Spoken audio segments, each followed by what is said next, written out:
इंदौर के 7 शातिर बदमाशों को गिरफ्तार किया है जो मोबाइल और चैन स्नैचिंग करने की वारदात करते हैं। इन्होंने उज्जैन, इंदौर और गुड़गांव में लूट की वारदात करना कबूल किया है। पुलिस इन बदमाशों के खिलाफ पहली बार संगठित अपराध की धाराओं के तहत कार्रवाई कर रही है। आज दोपहर को पुलिस कंट्रोल रूम में एसपी प्रदीप शर्मा ने बदमाशों के पकड़े जाने का खुलासा करते हुए बताया कि पुलिस की टीम ने इंदौर में रहने वाले गिरोह के 7 बदमाशों को गिरफ्तार किया है जो सुबह मॉर्निंग वॉक करने वाले लोगों को टारगेट कर मोबाइल और चैन स्नैचिंग की वारदात करने में माहिर है। पूछताछ में उन्होंने उज्जैन में एक मोबाइल और चैन स्नैचिंग के अलावा इंदौर और गुड़गांव में भी चैन स्नैचिंग की वारदात का करना कबूल किया है। एसपी के मुताबिक पकड़े गए बदमाशों में से 4 के खिलाफ इंदौर में 20 से अधिक अपराध मामले दर्ज हैं। इनके पास से 3 बाइक, मोबाइल और सोने का मंगलसूत्र जब्त किया गया है। पुलिस पहली बार बदमाशों के खिलाफ संगठित अपराध की धाराओं के तहत कार्रवाई कर रही है।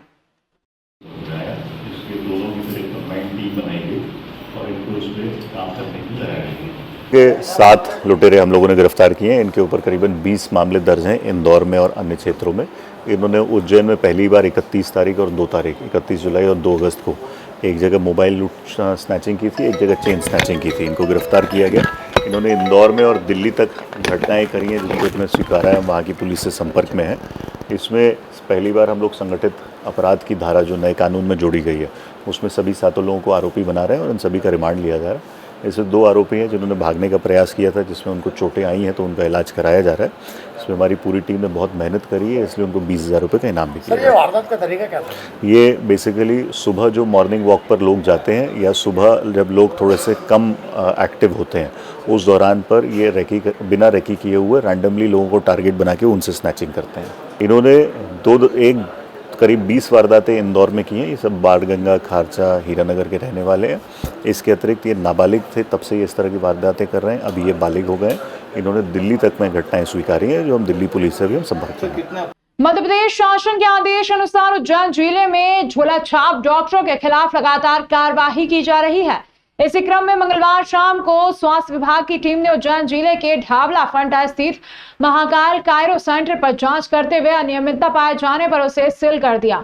स्वास्थ्य विभाग के क्षेत्रीय संचालक डॉक्टर विक्रम सिंह रघुवंशी ने बताया कि उज्जैन जिले के ढाबला फंटा स्थित महाकाल कायरो सेंटर का संचालन डॉक्टर जितेंद्र परमार द्वारा किया जा रहा था, जिसकी कई बार शिकायत प्राप्त हुई थी, जिस पर स्वास्थ्य विभाग की टीम जांच करने पहुंची और इस दौरान डॉक्टर परमार से आवश्यक दस्तावेज मांगे गए तो उपलब्ध नहीं करा पाने पर फिलहाल अस्पताल को सील कर दिया गया। डॉक्टर विक्रम सिंह रघुवंशी ने आगे बताया कि डॉक्टर परमार ने कायरो सेंटर खोल रखा है जिनमें वह थेरेपी डॉक्टर ट्रीटमेंट करते हैं, लेकिन यह सिर्फ एक थेरेपी पद्धति है। लेकिन वहां पर एलोपैथिक दवाइयां पाई गई हैं जिसके पता डॉक्टर परमार के पास नहीं है। एलोपैथिक दवाइयां रखने के लिए डॉक्टर पात्र नहीं है, ना ही किसी प्रकार की दवाइयां प्रिस्क्राइब कर सकते हैं। उन्हें पर्चे लिखने का भी कोई अधिकार नहीं है। दवाइयां लिखी जाती है वह भी नहीं दे सकते हैं। डॉक्टर का जो हॉस्पिटल है उसका रजिस्ट्रेशन डेंटल के नाम से है, लेकिन यह डेंटल की जगह पर हड्डियों का इलाज करते हुए पाए गए हैं, जिनमें doctor slip disc paralysis society का गठिया का इलाज करने का दावा किया जा रहा है। डॉक्टर ने अपने वीडियो जो बताते हैं उनमें लिखा है कि हम किसी प्रकार की मेडिसिन एलोपैथिक दवाई का उपयोग नहीं करते, लेकिन पर्याप्त मात्रा में यहां से एलोपैथिक दवाइयां प्राप्त हुई है, इसलिए भी यह हॉस्पिटल सील किया गया है और डॉक्टर को डॉक्यूमेंट वेरिफिकेशन के लिए बुलाया गया है। ये एक महाकाल कायरो केयर करके हॉस्पिटल है। यहाँ इन्हें डेंटल की डिग्री ले रखी है। डेंटल के नाम से इन्हें रजिस्ट्रेशन कराया पर शिकायत मिली थी कि हड्डी का कार्य यहाँ देखते हैं और यहाँ आके देखा तो सभी हड्डी का कार्य किया जा रहा है और इनके द्वारा बताया जा रहा है कि हम कोई मेडिसिन नहीं लिखते, ना मेडिसिन देते हैं, जबकि एलोपैथिक मेडिसिन का यूज़ कर रहे थे। उसको देखते हैं, इनके सर्टिफिकेट देखते हुए ये अस्पताल में सील करने की कार्रवाई की है। आगे इनके सारे डॉक्यूमेंट लेके आएंगे, उसके बाद दोबारा खुलने जैसा होगा तो खुलवाने का प्रयास करवा देंगे इनका। कलेक्टर नीरज कुमार सिंह और पुलिस अधीक्षक प्रदीप शर्मा ने मंगलवार रात्रि को प्रशासनिक अमले के साथ आगामी नागपंचमी पर्व की दर्शन व्यवस्था का जायजा लिया। अधिकारियों द्वारा नागपंचमी पर्व पर बाहर से आने वाले श्रद्धालुओं के वाहनों के लिए निर्धारित किए गए पार्किंग स्थल का अवलोकन किया। कलेक्टर ने निर्देश दिए कि कर्कराज पार्किंग स्थल की जमीन की लेवलिंग पर्व के पूर्व ही करवा दी जाए। यहाँ पर चूरी और गिट्टी डलवाई जाए ताकि बारिश के मौसम के दौरान कीचड़ की समस्या न हो। जानकारी दी गई कि श्रद्धालुओं की सुविधा के लिए मन्नत गार्डन से बसें भी संचालित की जाएगी। कलेक्टर ने नागपंचमी पर्व पर 50 बसें अधिग्रहित किए जाने के निर्देश दिए। कर्कराज स्थल पर जूता स्टैंड भी बनाया जाएगा। कलेक्टर ने निर्देश दिए हैं कि श्रद्धालुओं की सुविधा के लिए जगह जगह साइन बोर्ड लगाई जाए।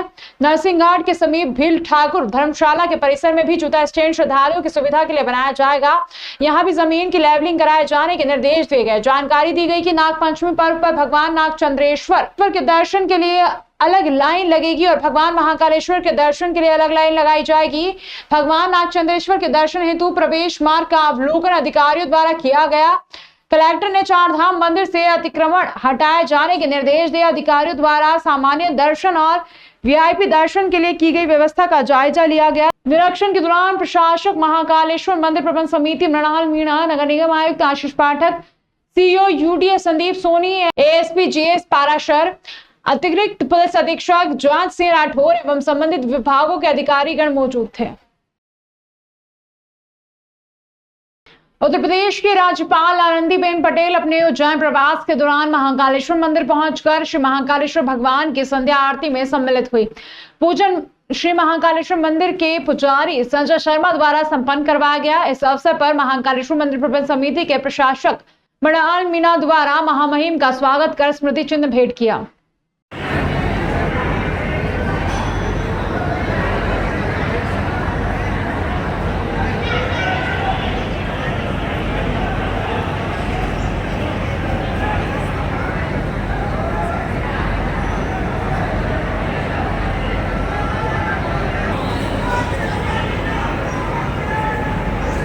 उज्जैन में भगवान महाकालेश्वर मंदिर के ठीक ऊपर विराजमान भगवान नागचंद्रेश्वर मंदिर के कपाट नागपंचमी पर रात 12 बजे खुलेंगे।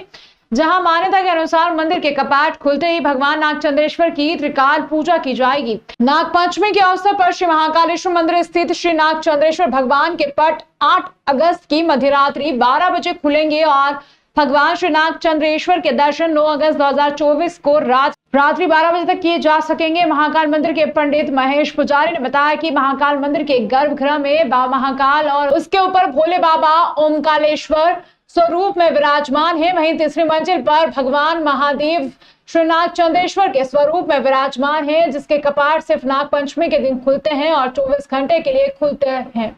नागचंद्रेश्वर मंदिर के पट खुलने के नागपंचमी पर्व पर भगवान श्री नागचंद्रेश्वर की त्रिकाल पूजा होगी, जिसमें रविवार 20 अगस्त की मध्यरात्रि 12 बजे पट खुलने के पश्चात पंचायती महानिर्वाणी अखाड़े के महंत विनीत गिरी महाराज व श्री महाकालेश्वर मंदिर प्रबंध समिति कलेक्टर व अध्यक्ष नीरज कुमार सिंह प्रथम पूजन व अभिषेक करेंगे। इसके बाद आम भक्तों के लिए पूजन के लिए 24 घंटे मंदिर के पट खुले रहेंगे। बता दें कि भगवान नागचंद्रेश्वर के दर्शन के लिए देश विदेश सहित लाखों की संख्या में भक्त उज्जैन पहुंचते हैं और भगवान नागचंद्रेश्वर का दर्शन लाभ लेते हैं। मालूम हो कि ये एकलौता मंदिर माना जाता है जहां पर भोलेनाथ दशमुखी सर्प के आसन में शिव जी मां पार्वती के साथ अपने पूरे परिवार के साथ विराजित हैं। यह मूर्ति करीब 11वीं शताब्दी की बताई जाती है। यह भी बताया जाता है कि परमार राजा भोज ने 1050 ईस्वी में इस मंदिर का निर्माण कराया था। इसके साथ ही इस अद्भुत मूर्ति को नेपाल से लाया गया था। इसके बाद सिंधिया घराने के महाराजा राणोजी सिंधिया से 1732 ईस्वी में इस मंदिर का जीर्णोद्धार किया गया था। परंपरा है और उस परंपरा अनुसार नागचंद्रेश्वर पर नाग उत्सव मनाया जाता है और ये वर्ष में एक ही बार द्वार खोले जाते हैं। 8 तारीख और 9 तारीख की रात्रि उसमें भगवान के द्वार खुलेंगे, फिर भगवान की पूजा होगी। वहाँ साफ़ सफाई वगैरह जो होती है, पंचामृत पूजन होती है, वो सारी पंचामृत पूजन करने के पश्चात वहाँ के जो पुजारी होते हैं वो उसकी व्यवस्था करते हैं और उसके बाद पूजन के पश्चात आरती और आरती के बाद आम भक्तों के लिए दर्शन प्रारंभ हो जाते हैं और ये सतत 12 घंटे तक दूसरे दिन रात्रि 9 और 10 की 12 बजे भगवान के द्वार वापसी बंद कर दी। साल में 1 वर्ष का है ये। कारण है कि मंदिर तीसरे शिखर पर है, इसलिए बार बार रोज़ द्वार खोले नहीं जा सकते हैं। इस कारण से इसको वर्ष में एक ही बार द्वार को खोलते हैं और एक ही बार ये मेला नागपंचमी पर होता है। वैसे तो नागचंद्रेश्वर की प्रतिमा मानी है, सोमेश्वर भगवान की है, क्योंकि उज्जैन के अंदर तो जितने भी देवता हैं उनकी जो पूजा है वो शिवलिंग में है, क्योंकि महाकालेश्वर है। लेकिन यहाँ जो एक प्रतिमा है, वो जो प्रतिमा दीवार के अंदर बनी हुई है, वो बनी हुई है शेष सैया के ऊपर शिव, पार्वती, कार्तिक, नंदी और गणेश जी, पार्वती, सारी परिवार की प्रतिमाएं उस पर उकेरी हुई है। दिव्य प्रतिमा है। भगवान के शिव की गोदी में पार्वती जी विराजित है और उनके पीछे शेषनाग है। इसलिए भी इस प्रतिमा का ये जो आकार है, जो स्वरूप है, इस स्वरूप को भी लेकर ये नाग उत्सव इस जगह मनाया जाता है और इसको नागचंद्रेश्वर मंदिर कहते हैं।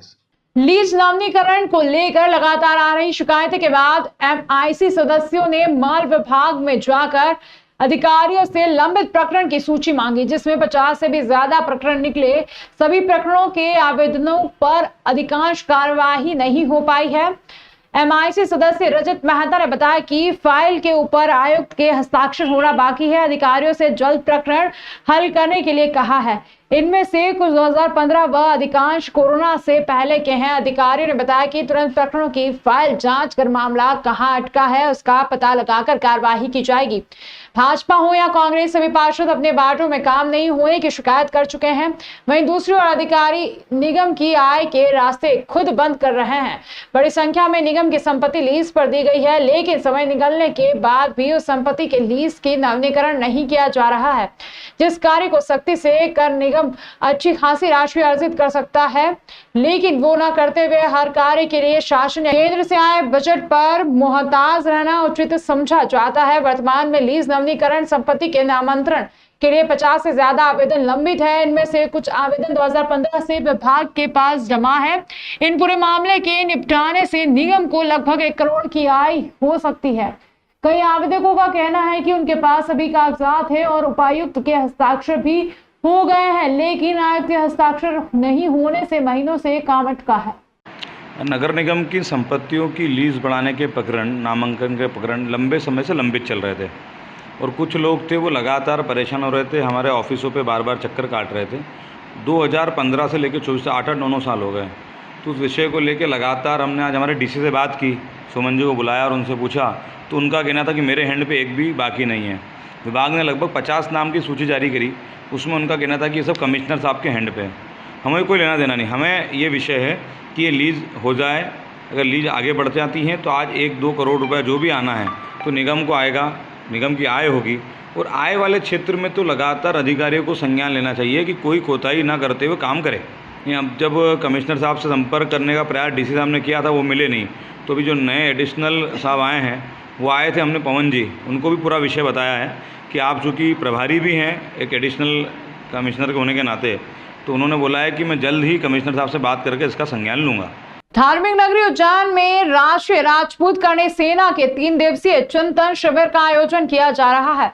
सर्वप्रथम वीर पुरुष महाराणा प्रताप के चित्र पर माल्यार्पण की गई, जहां आज दूसरे दिन बड़ी संख्या में मध्य प्रदेश, राजस्थान, छत्तीसगढ़, उत्तर प्रदेश से समाज प्रमुख पहुंचे और शिविर में शामिल हुए। चिंतन शिविर में वर्तमान समय के बांग्लादेश की हालतों पर चर्चा करते हुए भारत के आरक्षण कैसे खत्म हो, इस विषय पर चर्चा की गई।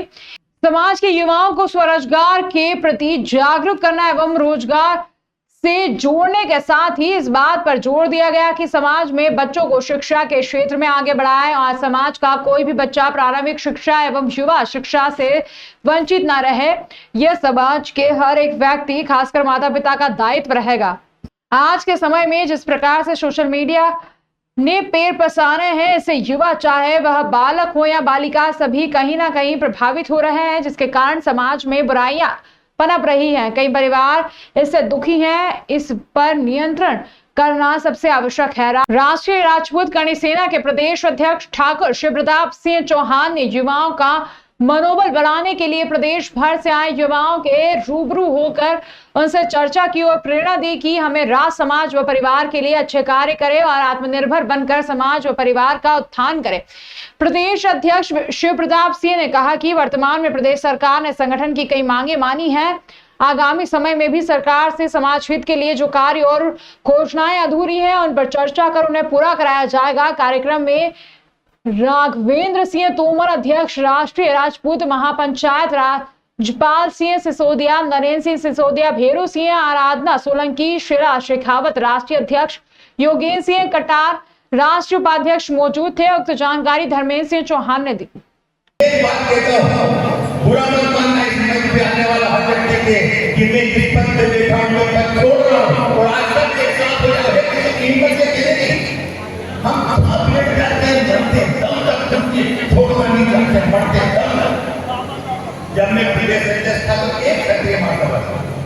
देखिए, श्री राष्ट्रीय राजपूत करणी सेना मध्य प्रदेश की इकाई के द्वारा पूरे मध्य प्रदेश की तरुणाई यहाँ पर आई है और चिंतन शिविर के माध्यम से 3 दिन तक उज्जैन बाबा महाकाल की नगरी में निवास करके ये लोग बहुत सकारात्मक चिंतन करने का काम कर रहे हैं। वास्तविक में श्री राष्ट्रीय राजपूत करणी सेना राजपूतों का इतिहास गौरवशाली रहा, वर्तमान वैभवशाली और भविष्य भी निश्चित तौर पर बहुत अच्छा है। चिंतन करके समाज को दिशा देने का काम करना, समाज को एक करना, एक जाजम पर बिठाना और समाज हित में और राष्ट्र हित में समाज की तरुणाई को आगे बढ़ाना, ऐसा पुनीत कार्य हमारे राष्ट्रीय राजपूत करणी सेना के मध्य प्रदेश के अध्यक्ष ठाकुर शिव प्रताप सिंह जी चौहान कर रहे हैं। मैं उनके उज्जवल भविष्य की कामना करता हूं। मैं भी आज सामाजिक प्रतिनिधि के नाते इन लोगों के मध्य में हूं। दिन भर से इनके चिंतन के विषयों को सुन रहा हूं। बहुत अच्छे विषयों पर चिंतन हो रहा है, बहुत सकारात्मक बातें हो रही है।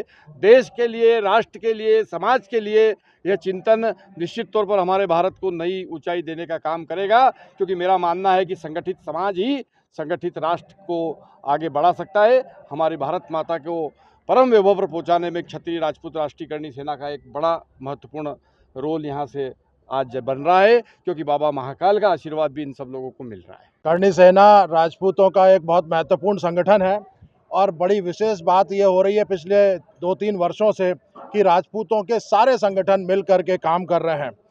ये बीड़ा जो है करणी सेना ने अपने कंधे पर उठाया, ये चिंतन शिविर आयोजित करने का। शिव प्रताप सिंह जी चौहान बड़े सकारात्मक व्यक्तित्व हैं, बड़े संघर्षशील व्यक्तित्व हैं। राजपूत युवा जो है इनसे प्रेरणा लेता है, इनका ओज, इनकी प्लानिंग, इनकी वाणी उससे प्रेरणा लेता है। तो उन्होंने बहुत सारे युवा इधर आज आए हैं, पूरे प्रदेश से आए हैं। सत्रवार बैठक हो रही है, बहुत अच्छी तरीके से ये कार्यक्रम आयोजित किया जा रहा है। इसमें युवाओं को के शिक्षा रोजगार के विषय उठाए जा रहे हैं, राजनीतिक जो प्रतिभागिता है उसके विषय उठाए जा रहे हैं, आरक्षण एट्रोसिटी का विषय उठाया जा रहा है और उस पर समाज चिंतन कर रहा है। इसके बड़े सकारात्मक परिणाम पिछली सरकार से हमने लिए थे, है ना। इस एकता के अच्छे परिणाम निकल करके आए हैं और इस चिंतन शिविर के भी बहुत अच्छे परिणाम निकल करके आएंगे। हम सब आश्वस्त हैं और ये जो एकता है, राजपूतों की एकता, ये भविष्य में जैसे राजपूतों ने पहले भारत को एक गति दी थी और एक दिशा दिखाई थी, आगे आने वाले दशक पुनः राजपूत समाज के नेतृत्व में भारत जो है वो अग्रसर होगा और उन्नति करेगा, ऐसा समाज निर्मित होगा। ये बात करने के लिए हम सब लोग आए हैं। देखिए, ये जो चिंतन शिविर है ये हमारे राजपूत समाज का है और यहाँ पर पूरे मध्य प्रदेश से, हर ज़िले से, हर ठिकाने से राजपूत पधारे हैं और यहाँ पर हमने जो क्षत्रिय संगठन है, जितने भी राजपूत समाज के, उन सबको भी आमंत्रण दिया है। उसमें सभी करीब सभी संगठन पधारे हैं, जिसमें मेरे साथ में श्री राजपूत महापंचायत के राष्ट्रीय अध्यक्ष आदरणीय दादभाई हुकुम राघवेंद्र सिंह जी तोमर साहब भी मेरे साथ में ही हैं, तो आप भी पधारे हैं और हम सब ने मिलकर और यहाँ पर ये चिंतन शिविर करा है। और चिंतन शिविर में समाज के लिए, समाज को मजबूत करने के लिए क्या करना चाहिए, संगठन को मजबूत करने के लिए क्या करना चाहिए और समाज को आर्थिक रूप से मजबूत करने के लिए हमें क्या कदम उठाना चाहिए। और सबसे बड़ी बात यह है कि यहाँ पर हमने आरक्षण पर भी बात करी है कि आरक्षण को कैसे ख़त्म करा जाए। आरक्षण एक ऐसी दिमक है जो हमारे देश को खाए जा रहा है। अभी अगर जो वर्तमान में परिस्थिति अपन देखेंगे तो श्रीलंका में जो कुछ दिन पहले स्थिति बनी थी वो भी आरक्षण की वजह से बनी थी और आज जो बांग्लादेश की स्थिति बनी है वो भी आरक्षण की वजह से ही बनी है। और ऐसा ना हो कि ये आरक्षण किसी दिन हमारे देश को भी निकल जाए, इसलिए सरकार को आरक्षण के ऊपर कड़ा रुख लेना होगा।